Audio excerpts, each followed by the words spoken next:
Yeah. Hello and welcome to Channel Sport on Sunday. Yes, I'm Ken Ochonogo. Tyson Fury. 33 fights, Ken. 33 fights, 23 knockouts, and the guy said, I might just be calling it quits. Who is there again to beat? I've beaten everybody. I've won the highest laurel you can think of.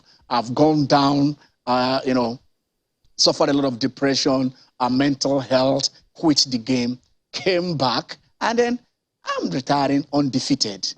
But then the lure, the light, the gliss, the money that has to go with this.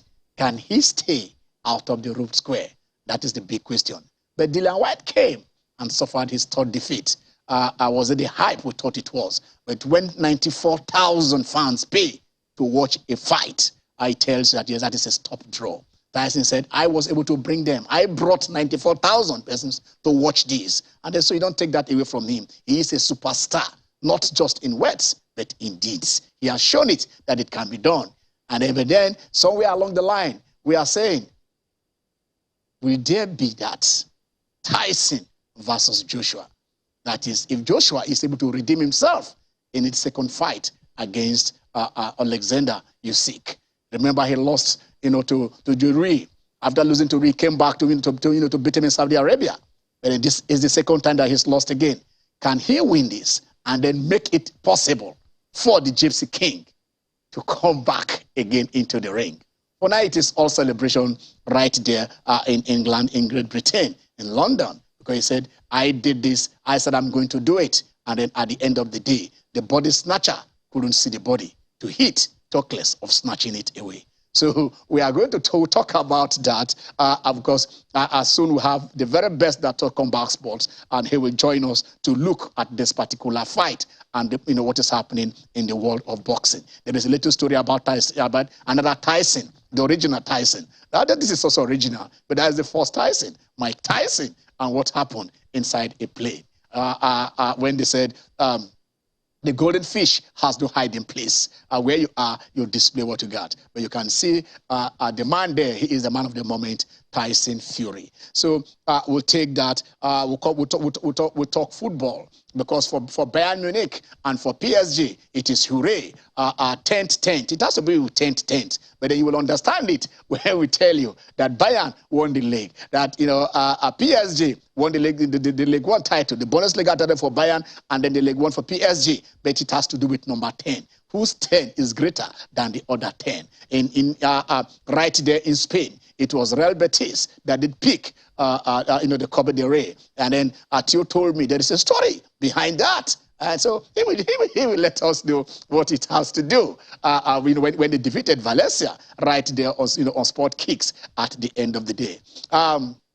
We live football a bit. But before we do that, we'll let you understand that the Gunners are on the rise. How do you go from losing to Southampton, to Brighton, to Crystal Palace, and then go on to beat Chelsea and Manchester United? And on one occasion, scoring 7 great goals. So it is very, very difficult to fathom the Gunners that we appear. They still have about 5 matches to go. Will they make that top 4? They are there now already by right, because Tottenham, played a barren draw with Brentford yesterday. So which means, Arsenal now occupies that 4th position, which is what they've been, which has been one of their greatest achievements in the past years. But then this year, are they going to hold on tenaciously to that till the last day of the league? We shall see. But for now, give it up to the Gunners and their fans, because they are doing so well. At motorsport, it has not been well with the defending. Okay, they are not there. They were supposed to be defending champion. I need to say the 7-time champion Hamilton. But then this time around, he is just starting 14th on the grid at the Emilia Romagna GP right there in Italy.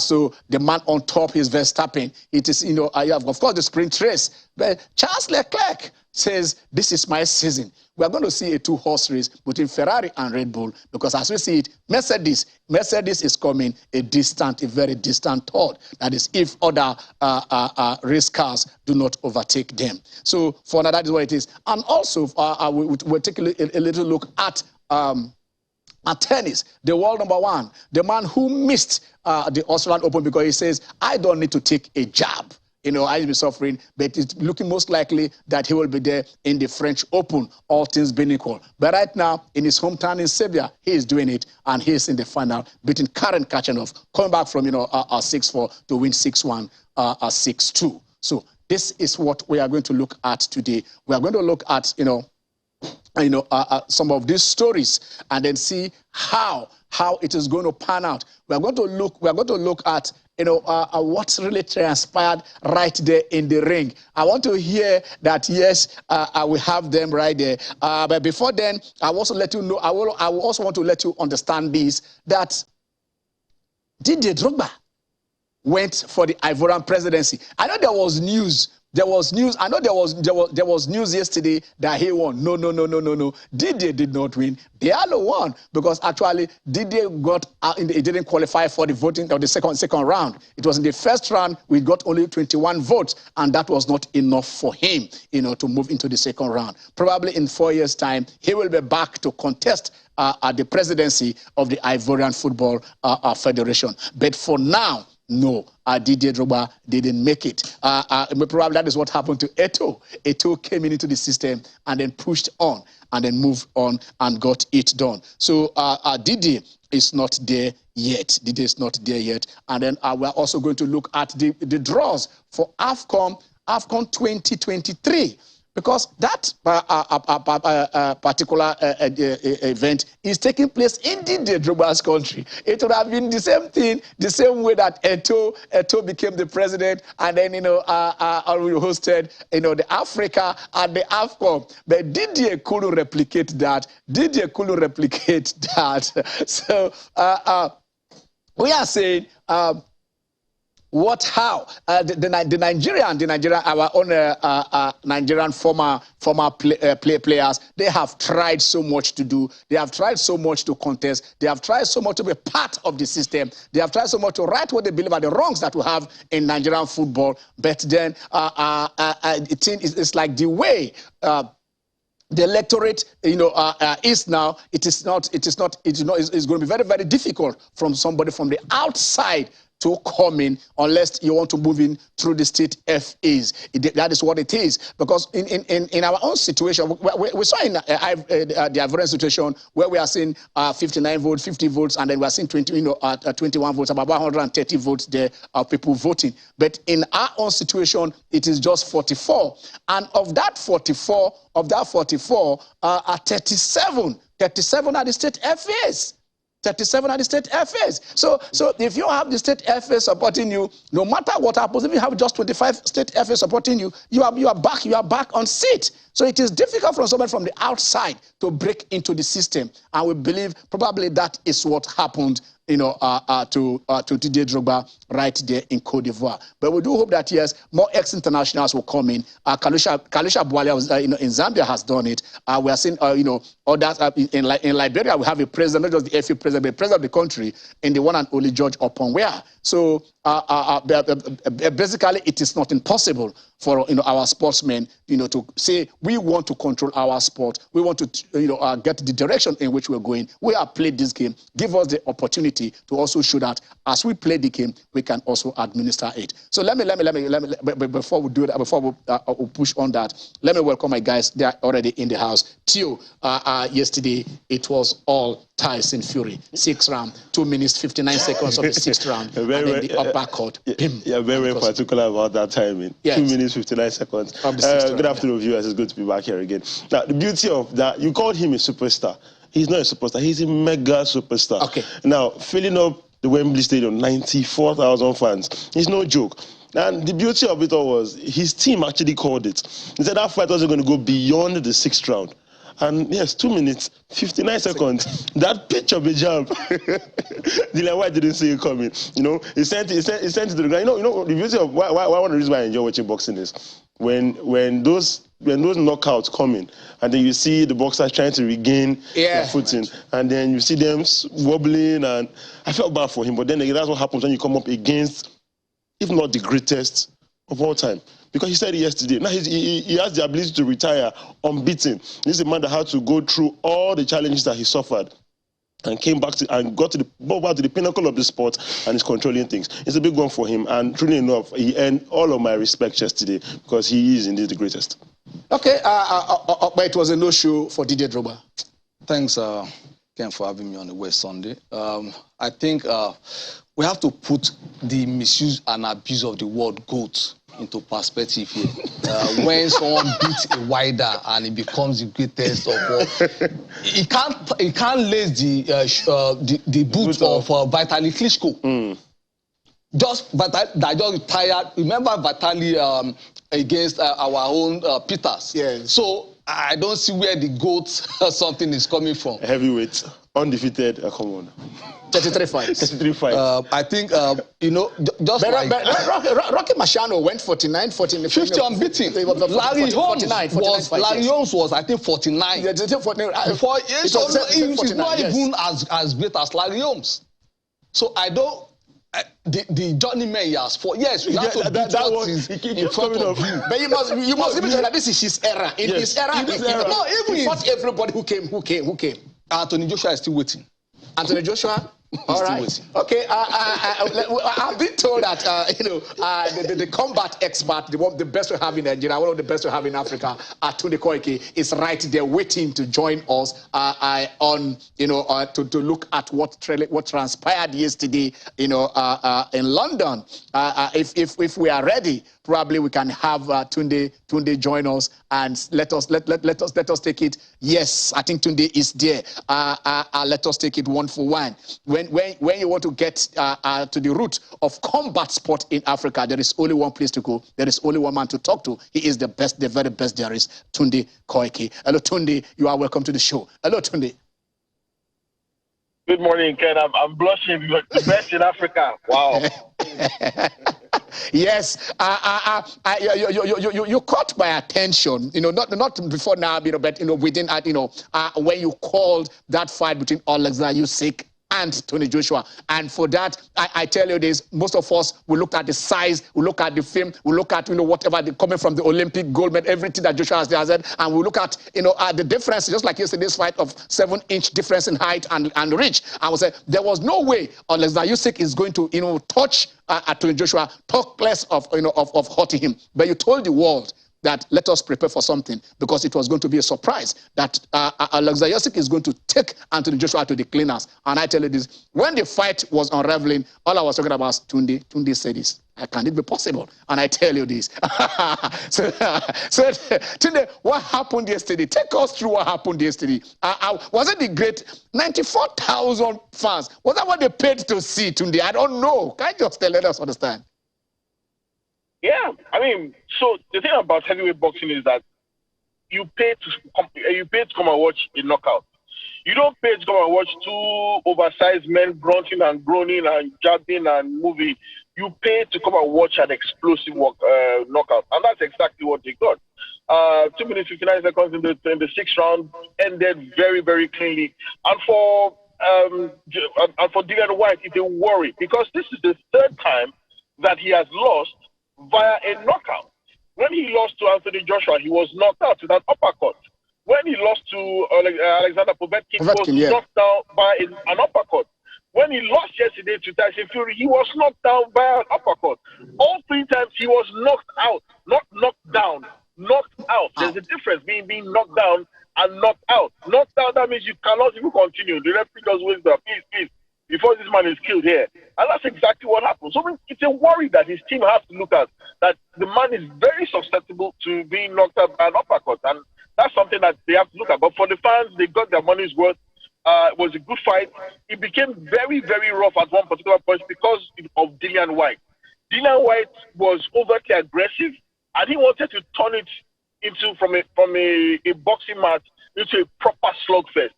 That way, that was the only way he thought that maybe he could close the distance with Tyson Fury, because that Tyson Fury's reach, his jab, that 7-inch difference in their jab was just too much for him to overcome. The only way he could get close to him in order to unleash his famous left hook to close the distance. But Tyson Fury wasn't giving him that opportunity. He studied him quite well. He knew the man he was fighting, and he negated him every way possible. Tyson was winning every single round before he knocked him out. So for the fans, for the 94,000 fans to turn up at Wembley yesterday, I think they got their money's worth. Okay, let us start from the very beginning. In the first round, I mean, we were all confounded. We saw Dillian Whyte coming in, instead of going to the orthodox, you understand? He went southpaw. And then in the second round, what happened there? Whether it was a mind game, whether trying to interchange something. One started as an orthodox boxer, the other one started as a southpaw, and the second round they switched. What can you really tell us what happened? Is it the coaches that told them this, or what? What has stance got to do in fighting? Okay, so it's very important for those who don't know.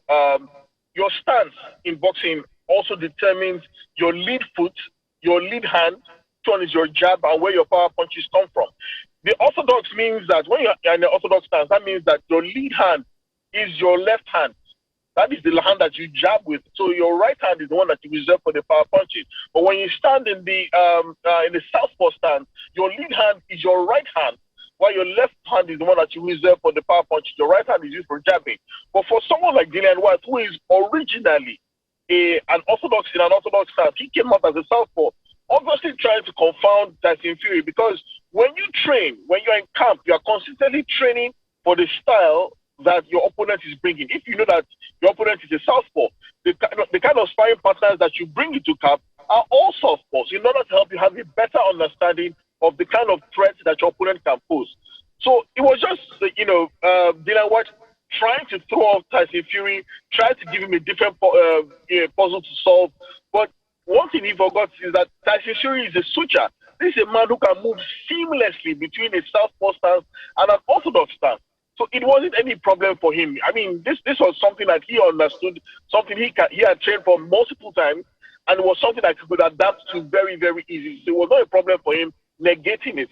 But Dillian Whyte also saw that it wasn't working. He couldn't confound Tyson Fury with it. That's why he had to switch back to his orthodox style. Okay, we saw the switch. We saw the switch in the second round. We said, okay, fine. Let them fight. Let them fight in the natural stand, and it's going to happen. Let's keep it on this way. You just talk about the importance of stance, and then we're talking about this switching of from southpaw to orthodox. What impact did actually the coach of Tyson Fury had in him? Because he paid tribute to him at the end of the fight. He said, "This is the man that made me the puncher, the hardest puncher, in the world." I mean, can you go through how that changed from when he got with Sugar Hill joining his camp, and what the finished article that we have now in Tyson Fury? Okay, so Sugar Hill Stewart is the nephew of the legendary Emmanuel Stewart. They come out of the Kronk Boxing Gym in New York. It is a gym that is famous worldwide for producing multiple boxing world champions. And the key thing about their approach is that they are heavy-handed, hard-hitting, and they always go for the knockout. Before Tyson Fury teamed up with Sugar Hill Stewart. Yeah. He was known as a puncher. He liked to use his jab, liked to move, but he was never really known as a knockout artist, which is surprising, because if you look at his record, he has 23 knockouts now. But he was not really feared as a knockout exponent. But after he teamed up with Sugar Hill Stewart, following the first draw with Deontay Wilder, we saw everything that happened in the rematch, in the third part of the trilogy. It was a different Tyson Fury that we saw, who was bringing real power into the game. He could actually end a fight with one knockout, and he's proving that not on just one occasion, but on 3 consecutive occasions. So we're seeing, when you are 6'9" and you weigh over 200 pounds, you must have power. But then nobody really, reckoned with the fact that Tyson Fury was the man in the true sense of the word. People actually really feared someone like Anthony Joshua as a knockout artist, that they feared Tyson Fury. But Tyson Fury's work with Sugar Hill Sword has completely changed his style. He's now regarded as a fearsome puncher. So congratulations to Sugar Hill Sword. He's just following a long, well-established tradition that his uncle had, and he's made Tyson Fury truly one of the most feared men in world boxing today. Okay, that is another Mayweather family there, and the Stewart's family. But then you mentioned Anthony Joshua, and then we are hearing talks that probably in July there will be that rematch between himself and Alexander Usyk. Usyk, went, we know what is happening in Ukraine. He went into the army. Later, when they're able to release him, and then Usyk fine, leave the country, go and train. Psychologically, like I said, how will he be preparing for this match? Will he be in the right frame of mind to take it, knowing what is happening in his homeland, if this fight is to take place in as close as July? You asked me this question yesterday, and I remember the answer I gave you. I said that initially, Alexander Usyk was fighting for himself. He was fighting for honor and was fighting for glory. But now he's fighting for something bigger. He's fighting for freedom. He's fighting for the freedom of Ukraine. And one of the most dangerous animals on this planet is the man fighting for an ideal. So I don't know if anybody thought that Alexander Usyk was dangerous before. Trust me, he's doubly dangerous now. Because the people of Ukraine, including the president, have charged him to use this fight to bring attention to Ukraine, to bring attention to the plight of the people of Ukraine, what they're suffering after being invaded by Russia. And when you have your whole country on your back, you cannot afford to fail. If you threw every single punch with venom before, you are throwing it with malice and venom now, because you are trying to bring the world's attention to exactly what is going on. You are fighting for an ideal. So I'm positive that this has just made Anthony Joshua's task much harder. That is what I wanted to ask you. What does this portend for Joshua? It has made his task much harder, because this is a man whose primary objective now is to bring the plight of an entire nation to the world stage. He's not just an ambassador for his family. Before he was fighting for his family, fighting for himself, he's fighting for his nation now. And that's something pretty powerful. Okay, today we're going on a very short break. When we come back, I will ask you about 1 or 2 questions for us to round up this interview. Thank you very much, T. Okay, we are going on a very short break. When we come back, we continue with our discussion with Tunde and also with my team in the house.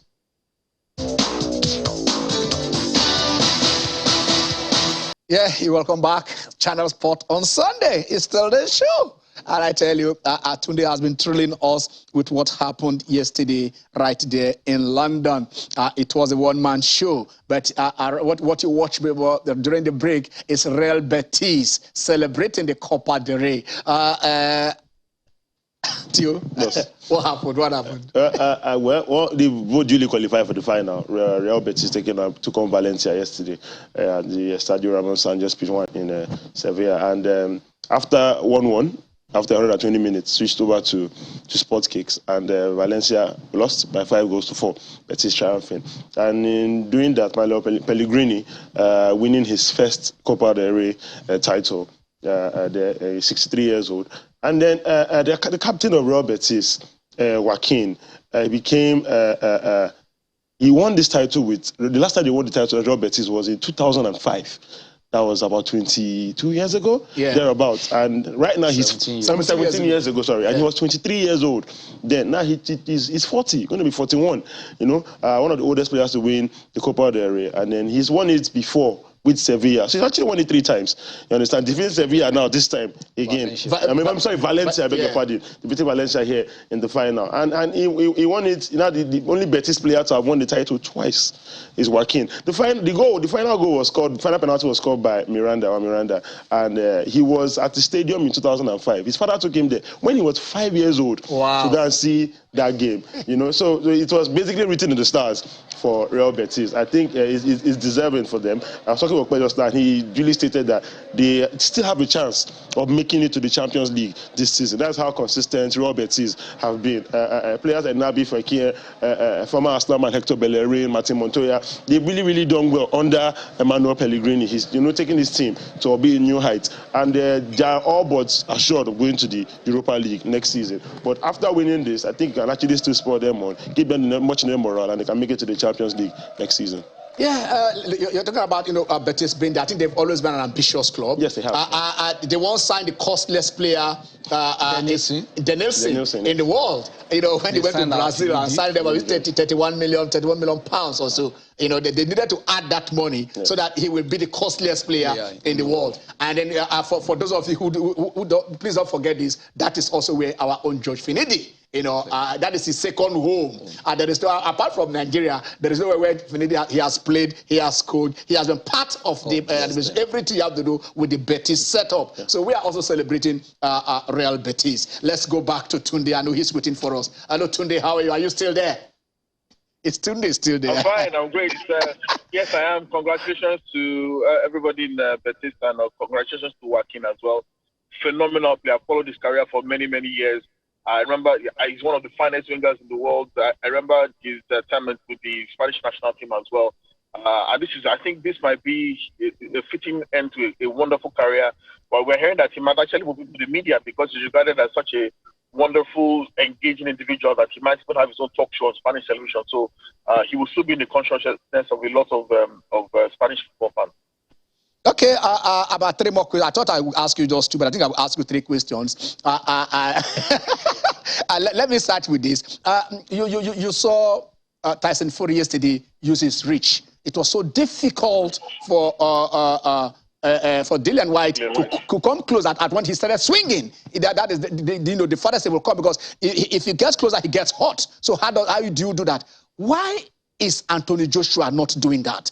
I mean, we find, a flabby shot, Ruiz getting to him. We saw Olezayuski getting to him. I mean, why can't he? Why is it difficult for him? Is it because of his trainers or whoever that can't do that for him? That is the first question. The second question: do you really believe that Tyson Fury will walk out? Because you told me something about the wife or something. I don't know. I will talk about the Klitschko brother promising their mother that they will never fight themselves. And then even when their mother left, they held different titles, but they never did fight themselves because they gave their word to their mother that they will never enter into the ring and hit themselves. I mean, Tyson Fury, you told me Tyson Fury has given his word to his wife. I mean, are you saying if $1 billion is somewhere, he's not going to come back to the ring? Yeah, well, I mean, okay, let's start with that particular question. So, for those who don't know, last night Tyson Fury actually earned $29.4 million, while what's his name, Dillian Whyte walked away with $7.4 million. But the catch is this: the winner now had an additional bonus of $4.1 million. So that means that Tyson Fury now walked away with over $30 million yesterday. And that's just for guaranteed money that was on the table. We haven't talked about pay-per-view. We haven't talked about the pay-per-view takings. We haven't talked about the gate takings, the 94,000. So it's even going to get even much higher than what the guaranteed money that they both got. So for him, he's an honorable man, and for people like him, he comes from a very strong family tradition where was a code of honor is a very strong thing. These are men, and they don't need written contracts. They need just a handshake and a word of their word, and the contract is as good as done. And he promised his family that this would be his last fight. So unless his wife, he can convince his wife that, baby, look, there's $1 billion somewhere on the table that he can change the country. We talk about life. Yeah.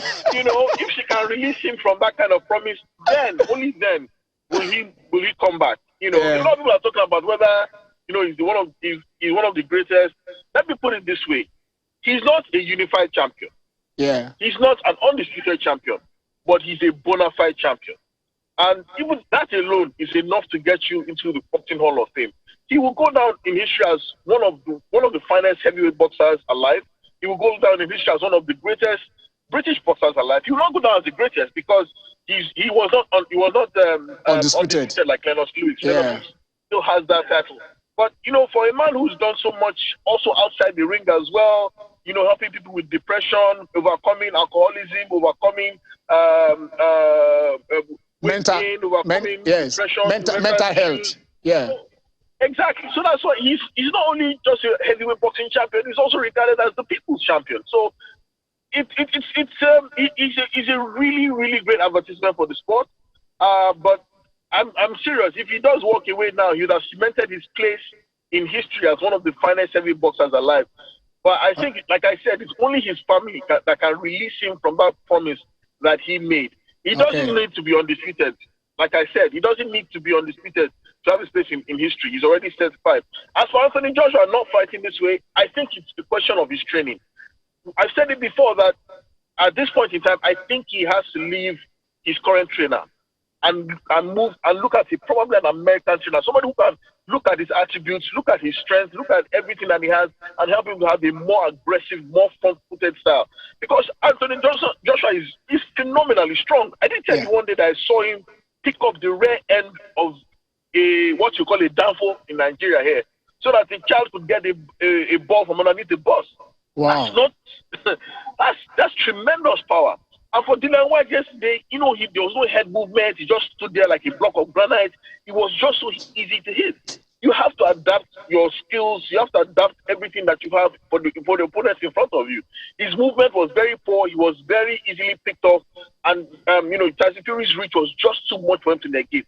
You cannot close the distance by standing away and trying to jab someone who's an excellent exponent of the jabbing of jabbing. And there's this saying in boxing that a good jab can take you around the world, and it can also even take you to a world title. And that's what has happened for Tyson Fury. That jab has been excellent, but he's now mixed it up with tremendous power, and that is what has made him a world champion today. Okay. The final question. How do boxers, of course, they are trained in the ring to be discipline themselves, not fight outside. They say if a boxer fights somebody outside because you are licensed to fight, you have a problem. But when somebody starts picking on you, how do you do this? Mike Tyson was trying to board a plane. And this man, what is his name? Melvin Townsend went to meet him and said, I want to take a picture with you. And the guy said, okay, no problem. And he got into the plane, and the guy, I saw the video, the guy was doing everything to Tyson. The guy snapped. I mean, when you are, how do you think? They tell me, we know, how do we have to control themselves under the situation? Because there is likely going to be a lawsuit from what the guys are saying that, Tyson will have restrained himself. The lawyer to Townsend is coming out to make his speech. How? What, in this scenario, what do you do as a boxer? Well, you know what they say? Well, I'll give you two sayings. They say if you play stupid games, you win stupid prizes. Then again, if you also poke the bull, you get the horn. Yes. Tyson was just trying to have a nice day, take his flight gently. He didn't want to be bothered by anyone. But the man kept insisting, kept nagging him, kept needling him. What did you expect? I mean, this is a man who, outside the ring, a lot of people have worked and, who are very close to Mike Tyson, said he's an absolute gentleman. He doesn't snap. He's quite, engaging, quite very friendly, very funny. He's completely changed from the Iron Mike that we used to know when he was 19. He's quite a gentleman now. So only God knows what this Melvin fellow must have done or said that must have said Tyson off. But I'm sure he got more than what he bargained for. Now, are you saying that? But one thing you should understand that Mike Tyson is retired. He's been retired for over 20 years. Yes. He's allowed to be. He's allowed some privacy. He's allowed to be just a human being again. But a lot of people don't understand that these celebrities, they are human too. They also need their space. There are also times that, they are not mentally in the right place. Maybe there's something on his mind. Maybe he's not feeling well. That they just don't want this pressure of, meeting fans or engaging them. So I don't know what this Melvin is hoping to achieve. Some people actually go out and actually instigate these kind of things. Exactly. To get this kind of reaction so that they can get a lawsuit and get a lot of money. America is a very litigious society. That's why you see lawyers being called ambulance chasers. You see someone have an accident, the next thing, before he even gets any help, you actually see lawyers pressing their business cards into his hand while he's on a stretcher. So this kind of thing it's possible that it can be a set. It could have been a setup. That someone was trying to set him up to get this kind of reaction so that they can sue Mike Tyson and get some amount of money. But if he goes to court, I'm sure Tyson too also has some really good lawyers who also prove that this was provocation, and he probably gets off lightly. This is why we say thank you very much. I will always be talking with you. Like we said, stop blushing. You're the best, and you giving it to us what we ask. Don't have to come again. Thank you for being part of Channel Sport on Sunday today. Thank you very much, Ken. Thank you to all the guys in the studios, and thank you to Nigerians everywhere. All right. Okay. I've watched the video of this Tyson thing, and it is quite irritating. The guy was sitting behind him. He kept his phone, was videoing, doing any sort of thing he wants to do on top of Tyson's head. Tyson kept asking, I know I will take the pictures with, but in fact, he has taken more than enough pictures, even the video that he has taken. But that was not enough. He threw his bottle at. It will have just calling the air hostess and. Of course, that is what the lawyer said. Let me just read this. He said that is the lawyer. His name is Matt Morgan, who is the attorney for the guy. He said at a certain point, Mr. Tyson clearly became agitated by an overly excited fan. You understand? He is admitting that his fan is overly excited fan, and began to strike him in an excessive manner. This situation could have been avoided by contacting the flight attendant. Our client denies throwing a water bottle prior to being struck by Mr. Tyson. Ken, something I've learned about provocation. Yeah. A former player of Niger Tornadoes, he won the league with them in '96. Kenneth Polinos, a very good striker. The guys always act down. So one day I call him in the room, because we're rooming. I say, Ken, how come you never react? Say the only thing he waits for once is in that picture. Referee's whistle. So since that time in I think that was '97, anything provocation, just take the appropriate channel, just explore the appropriate channel and just move on. Yeah, but don't worry. I think like you said, the results was that they said it's a provocation. Are you reacting? You understand, to self-defense or whatever? Because if the guy did throw a water bottle at him, apart from all those things he was doing, probably the provocation would have gotten somebody has to react. Tyson has to defend himself with what he has. Forget that he's a boxer. Maybe we don't know if the guy is a jiu-jitsu or if the guy is a wrestler or whatever it is. There must be something behind him before he starts fighting somebody or getting that thing done. All right. Okay. Let's move on from that. Let's see if we can get the AFCON draws, that is there, that just came out over the weekend. 48 teams.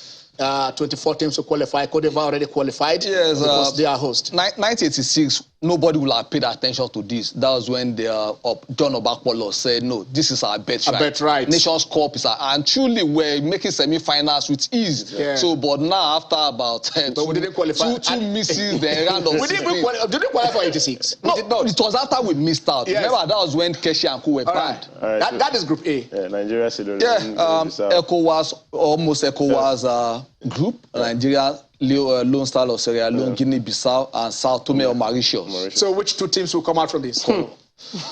Nigeria and possibly Guinea-Bissau. Sierra Leone played 4-4. Nigeria could beat Sierra Leone home and away. Yeah. Nigeria, under a declining roll. Okay, let's go to the next group. So we can do this thing fast. As fast as possible. What are the teams in the next? So another West Africa full team, Burkina Faso, Togo, Cape Verde, and Eswatini, formerly Swaziland. Yes, which teams do you go for this? So Burkina Faso and Cape Verde. Okay, I think I agree with this. Burkina Faso and Cape Verde. Okay. Cameroon, Kenya, Namibia, and Burundi. Which two teams here? Cameroon and Kenya. I go Cameroon and Burundi. Kenya for me. All right, let's go to the next one. Group D. Egypt, Guinea, Malawi, and Ethiopia. This looks straight. Egypt, Guinea. Egypt, Guinea. Egypt, Guinea. I think that is what it is going to be. Guinea. We saw them at the AFCON. Yeah. The old Guinea is trying to come back. At the Guinea of Abubakar Titi Kamara. They've been making several efforts to come back. Not be successful. All right, let's move on. Let's go to Group E. Ghana, Madagascar, Angola, and Central African Republic. Yeah, Ghana, Angola, Petro di Luanda, they have a team in the semi-final of the CAF Champions League. So I'm going for Ghana, Angola. What do you go for? Ghana, Angola. I go for Ghana and Central African Republic. You know what the Central African Republic did to you guys in Nigeria? Ken, the benchmark for African football should not be a declining route. You are missing the point. No. If Ghana doesn't even take time, it has to be Angola. I'm still with Ghana, Angola for this part. All right, let's go to the next group, Group F. We have Algeria, Uganda, Niger Republic, and Tanzania. Yeah, the Algerians, since they won the AFCON, they've not been at that their prime. Sharp self, yes. So, but I'll still go with Algeria and Niger Republic. Algeria, Niger. I don't know. I think I will go for Tanzania. Algeria and then Uganda. I'll go for Algeria and Niger Republic. What do you go for? Algeria, Tanzania. I don't know where. All right. Okay. But it's Algeria and which other one? Just one. Okay, let's go to Group G. We are almost halfway now. Let's go to Group G. Mali, Congo, Gambia, and of course South Sudan. So where do we go from here? In spite of the Cinderella run of the Gambians, I think they are punch above their weight. So I stick with Mali and Congo. I saw the Gambia at AFCON. I don't think if they can maintain that momentum. Yes. So I'm thinking it's going to be Mali, Gambia, and Gambia. Yes, They cannot. They punch above their weight. The Congolese are always very. Let's see. I go for Mali and Gambia. Mali, Congo. Okay, let's go for the next group. The next group, please. All right. Cote d'Ivoire. They already qualified. Yes. So this is Zambia, Comoros, and Lesotho. Is this straight for Zambia? So it's Zambia. All right, so Zambia, unless they do themselves. Yes. Only Zambia can be Zambia. Only Zambia can unqualify Zambia. Okay, that is Group H for you. Do we have any other group there? Okay, that is okay. That is Group I. So Congo, DR, Gabon, Mauritania, and Sudan. This is tough. This is tough. Congo, Sudan. Gabon has Pierre Aubameyang, and with and out of the team. And we saw him even without when at the initial stages he was not part of the team. Yes. And then he joined, and then we saw what he can do. What that man is doing for Barcelona, I think if you have that one man here, but the Sudanese they have a more complete team, a more rounded side. No mega star, but you just have a team that gels well. So I go for Congo. They feature regularly in the CAF Champions League, and I said in the past 8 years, Nigeria will have just 2 teams in the CAF Champions League stage, and they've had teams regularly with the regularity of the heartbeat. So Sudan and Congo for me. All right. I still go Congo, Gabon. All right. Tunisia, Equatorial Guinea, Libya, and Botswana. Tunisia, Libya. Equatorial Guinea, what is happening to them? No, the Libyans, forget about the war. At least they are. You keep seeing them on a regular basis. Okay. So that means there's something. And even the Champions League, they are there. All right, let's go to Group K. Morocco, South Africa, Zimbabwe, and Liberia. This is hot. For Morocco, South Africa. 1-2. Yeah. Morocco, South Africa. 1 and 2. 1 and 2. Okay, now let's go to Group L. I think that should be the final group. Senegal, Benin Republic, Mozambique, and Rwanda. Who goes? Senegal, Mozambique. Okay, you are knocking off Republic of Benin? Yeah. All right. Okay, so there we are. We are going to see what is going to happen. Out of these teams, 23 qualifiers will join the host team, Cote d'Ivoire, right there in 2023. We're in 2020, which is next year. So it's like we're having AFCON because of the COVID almost on a yearly basis. Yeah. So that is the thing. Okay, let's look at the CAF Champions League qualifiers. These are the semi-final. So African greatest squad, Al Ahly against Setif of Algeria. Then Petro di Luanda takes on Whyte Casablanca. The North Africans as usual. Yes. Petro di Luanda sent off Mamelodi Sundowns. And Mamelodi Sundowns beat Al Ahly home and away in the group stages. I watched those matches, home and away in the group stages. So that is the thing. Okay, the lines, I hope we can open the lines now according to my Producer, you guys can join this show and let us hear what you have to give us. Like we said, if we can take, okay, let's let's go to Europe and see if we can take the English League Tire results, because there are some very beautiful results coming out from there, especially when it concerns what do they call them? Arsenal. The Gunners. The Gunners, yes, the Gunners. I'm trying to remember what they call it. The Gunners. Lose 3, win 2. Okay. When you lose 3, you win 2. When you lose 3, you win 2. You win 2. Okay, we are going on a break. We're going on a break. When we come back, we'll still take some of those few calls and then run through the league. Like we said, something about 10-10 between PSG and Bayern Munich. We shall explain what that means. Stay with us.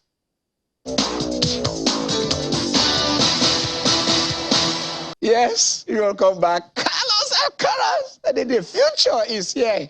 I tell you, we just saw the baby face and the height differential between himself and Tsitsipas. I tell you, 3 times the meter and 3 times Carlos. Carlos has, I think he has Tsitsipas' number. And they said it is not about the dog in the fight, but the fight and the dog that matters. It is not the eye, whatever it is. And that is what you see. We also saw Djokovic there beating Karen Khachanov straight into the finals of the Serbian Open. So we saw the future, and we saw the one that is going to moving in there. The current future outside Nigeria. And Ken, for me, the funny thing is, once we get to rainy season, it just for me the further tennis development comes to Nigeria. Once because you can't train anywhere. You can't train anywhere. You can't. What do we need in Nigeria? Do we need grass or do we need hard court? Let's even get one. Let's even get one. I think the hard court will, because the hard court. I think let's just get the hard court. We used to have Obe hard court. Let's just have, because of maintenance. Because of maintenance, you can have the hard court. I mean, but again, that brings us to the issue of sport development. When we talk about having these infrastructures in place, and by the time the 93% of sport budget goes to NYSC, when you have like 4 streams in a year, nothing for sport. Okay, the lines are still open. You can join us and be part of the discussion. We hope so. But like he had just said it, we said it yesterday, and we keep on hammering it here, and that has been the agenda. If you ask us that we are setting one for this, we are saying, look, the sport ministry need to be away from the youth and sports. It is only then that we can have the justifiable funding for sports development in this country, where the budget of the Ministry of Youth and Sport, 93% goes to NYSC. 7% is what I got about leadership training and sport and whatever. Where some like a federation is giving 20 million as subvention for a year, which is not even enough to train an athlete. How do you expect us to excel? I mean, whatever, check out, we're going to check the budget of each ministry. Give sport even the list of what you are giving to other ministries, and let us see if there won't be a development. Where are the tennis courts? Where are they in this country? Where are the track? Do you have track to run? Even the ordinary track we don't have. When you have you see some undulating tracks that people are running from, whatever they want to break their legs there. So we need the money. And then when once look, there is no money, share what you have, equitably between each of the sports, between each of the ministries. Sport, we know health is important. We know the roads are important. We know production is important. We know aviation is important. We know defense is important. Sport is also important. You're marrying the body and and the mind. You need to get that done. But sport is being shortchanged. And that is what we are saying here. Sport is being shortchanged when you spread the little that we have among all contending needs of this country. Give sport its due. That is what we are saying. And if that can be achieved by creating a separate ministry for sport or make it a parastatal under the presidency, then we can understand that this is what we need for sport to develop. Let's take the Nigerian League. Some beautiful results came out. Plateau United and then the high-flying Rivers United, they were disunited, over the week. The top teams. Those are the results. Theo. I think this is the picture for today. Okay, can we take the results? Match day. Niger today was defeating Rangers by 2-1. Lobby Stars, same result against Gombe United. Remo Stars spanking Dakar by 4-1. Abia was visiting Kwara United and getting a 1-1 draw Katsina United defeating Shooting Stars by 3-1. It was a spanking, Akwa's 6-1 against Nasarawa United. MFM, somebody said they are digging for oil at the bottom of the barrel, losing at home to Wiki of all teams. Shocking. Then Heartland defeating Plateau United by 1-0. Sunshine defeating Rivers United by 1-0. Kano Pillars visiting Enyimba International. Well, Ken, you see that 4-0.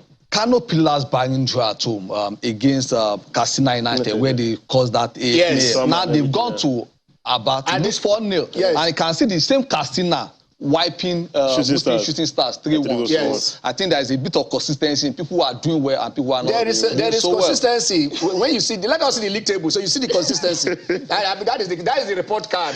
Like, can we have the league table, please? No, before the fixtures. Let us have the league table. Let us have the league table.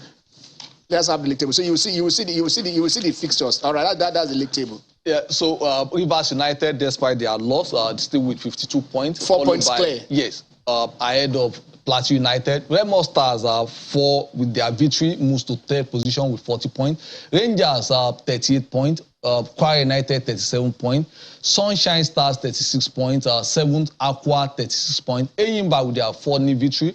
35 points. Wiki Tourist with their win in Lagos, 34 points. Gombe, 32 points. Then Shooting Stars changed from their 11th position last week, despite their loss. 30 points, same with Niger Tornadoes. So we also have Nasarawa, 29 points. Abia Warriors, 27, with Dakada, 27. Lobby Star, 26 points. Katsina United, 24 points. Atlant, 24. Kano Pillars 23, MFM. So you see where Kano Pillars is? Yes. Have you seen the report card? Yeah, we've seen it. You saw the report card, all right. So that is where Kano Pillars is. And if they like, keep on fighting. Now they have asked them that they will not play at home. I think they will play in Abuja now. Yeah. They were banished. So one basic thing here, you have team from 9th position to 20th position with negative goal difference, save for Abia Warriors with 0. Yeah. And that is almost replicate of what you have in the English Premier League. Of course. And then you now see Aqua United scoring that 6 goals. And a reminder of that, was it 2000? So you see that the Aqua 13. Defenders these days are not as good as we used to have. Maybe. Okay. All right. So now let's look at today's fixtures for those of you who are interested, who want to watch the matches. Lobby Stars, Gombe United will be taking on Katsina United. Kwara will be visiting Rangers. Plateau United will be hosting. No, that will be tomorrow. Tomorrow. Yeah, today we have 3 matches. 3 matches. Aqua United taking on Lobby. Yeah. Gombe taking on Katsina. And then Rangers taking on Kwara. So those are the 3 matches for today. Then tomorrow, go on. Plateau hosting Remo. Shooting Stars hosting Enyimba. Heartland will be visiting Wiki Tourist. Kano Pillars after that debacle will be taking on Sunshine Stars, and Rivers United will be taking on Niger Tornadoes. Then on Tuesday, Nassau United will host Dakada FC and midweek MFM. Well, hoping they can recover something. The prayer warriors are going to meet another warriors. They need more than prayers this time. I think we are saying it. MFM, you need more than prayers to survive this time around. I mean, from when Fidelis Ilichukwu left, and then a lot of tinkering with it. It's basically walk and pray. You don't need more than prayers, but you have to walk. Yeah, and that is why walk comes before pray. Yes, you understand? When you pray, and you pray so that the work to bless the work of your hands. Whatever. So if you're not planting, when you plant, you now pray that your harvest will be okay. So prayer warriors, we know you pray the place. I mean, it's high time you walk. I understand the philosophy of the club, trying to get the grassroots players, molding them, which is good and whatever it is. But also depend on what you are getting. It is not about this result. If you are picking players from the grassroots and you are selling, and then you can use that to develop. If you are selling club. A team like Athletic Bilbao, they don't get players outside the Basque region. And they've been doing so well. Yeah. That's exactly what you are saying. Even if it's grassroots, at least let not just every year people. You only get players on the Basque region. Lagos alone, we have at least, I can't say they cannot pick from at least maybe 500 young players and get 20 or 30 and put in there. And then if every year you are selling 1 or 2 of these players, you understand, and you make, you see, the things that Nigerian players are underpriced. Yeah. But even if it's only $500,000 that you are making for quality player, and you bring that money into the squad, into the team, it's enough for you to not just nurture and attract. They also need to have a because if the model is more like the IAS model, that means your academy needs to be very strong. Very strong. So when you're having this exodus of your first team players, the academy is consistently producing the thing is what does the club, what is the vision of the club? Why did you form the club? At the end of the day, how you survive? I think that is, if that is made clear, your objectives in trying to achieve your aim will now be set out. Okay, like we said, let us talk about the 10-10. Yeah. Bayern are winning. Their 10th league title in a row. 10th league title in a row. So for the past 10 years, Bayern Munich has been the champions of Germany. And I think that is a farmers league. Yeah, I think no, it's not. Ken. It actually isn't. Lionel Messi, very, very instrumental. Yesterday, his goal, although they played a 1-0 draw, his goal clinching that title for them. So it just makes me think about. I get emotional when I talk about this. He has won the league for Pochettino winning his first title as the manager. With Lionel Messi. I remember Tito Villanova winning his first title as the manager with Messi. Same for Pep Guardiola. Same for Luis. Tito didn't win anything. Tito Villanova. He won the league title. Oh, okay. I thought Martino. No, that's Tata Martino. Tito Villanova. And then same with Pep Guardiola. So that's the Messi effect. Yes, so good. Messi makes them win their first title. Exactly. In PSG. His goals. They lost the league last season.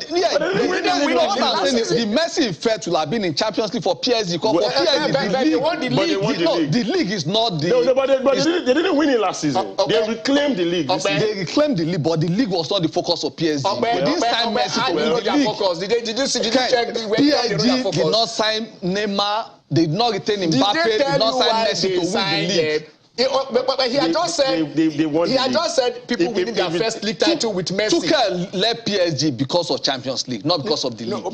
So PSG will not sign Messi. There's always next. They will not sign Ramos. But for now, they've taken a step by at least reclaiming what we love put on says their bet right. Do you dispute what he said that Messi made Pep win his first title, made Villanova win his first title, make Enrique win his first title, made Pochettino win his first title? Did he do it? Statistics is like the beginning that I agree. But is it right? They won their first title while Messi was in the team. When Pep won, Messi was not the star player.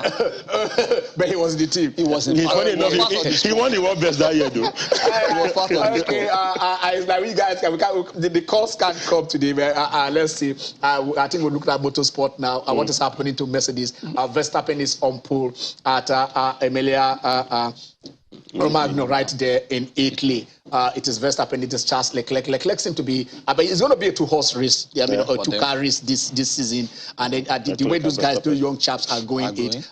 Mercedes, and there was a story I read somewhere of maybe there is a little bit of an altercation between Toto and Hamilton. I don't know how true that is. No, it's clear frustration, Ken. Yeah. They've dominated. They won almost the past 4 construction titles. So if all of a sudden barring last year, things are not going the way you expect, I think they won last